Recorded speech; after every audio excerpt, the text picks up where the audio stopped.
Alors Nicolas, le débat budgétaire commence aujourd'hui à l'Assemblée nationale et vous nous dites qu'il y a deux éléments historiques dans ce budget. Oui, un choc fiscal historique de plus de 20 milliards d'euros si on ajoute les mesures du collectif budgétaire de juillet, et puis un choc aussi sur les dépenses, 10 milliards d'euros. Oui, ils y sont les 10 milliards, mais les dépenses de l'État l'an prochain augmentent malgré tout d'un peu plus d'1 milliard.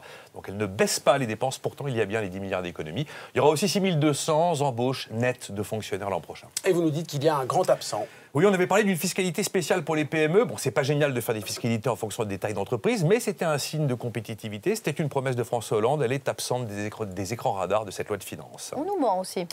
Il y a un mensonge. Dire qu'il y a 9 contribuables sur 10 qui échappent aux hausses d'impôts, c'est pas la vérité. Le gros des impôts, le lourd, les gros milliards, c'est vrai que c'est les plus riches qui vont payer, mais quand même les classes moyennes paieront, à commencer par le gel du barème de l'impôt sur le revenu qui a été maintenu. Il y a quand même 13 millions de ménages sur 17 millions de ménages qui sont concernés par ce gel. Et le problème, c'est qu'il y a ces fameux dogmes. Oui, il y a plusieurs dogmes, j'en ai identifié 3 des dogmes. D'abord, le dogme de la croyance de la taxation du riche. Seulement, quand on voit la taxe à 75%, elle va générer 210 petits millions d'euros d'économie. Deuxième dogme, c'est l'incapacité chronique à attaquer la rente. Une fois de plus, comme avec les précédents gouvernements, les paradis fiscaux en France s'appellent département d'outre-mer, immobilier, assurance vie, toile de maître, œuvre d'art. Et puis le troisième dogme, c'est la croyance que l'impôt peut-être pourrait fabriquer de la croissance. Non, ça ne s'est jamais vu. Il y a une chose qui fabrique de la croissance, c'est le capital, que le capital est toujours le capital.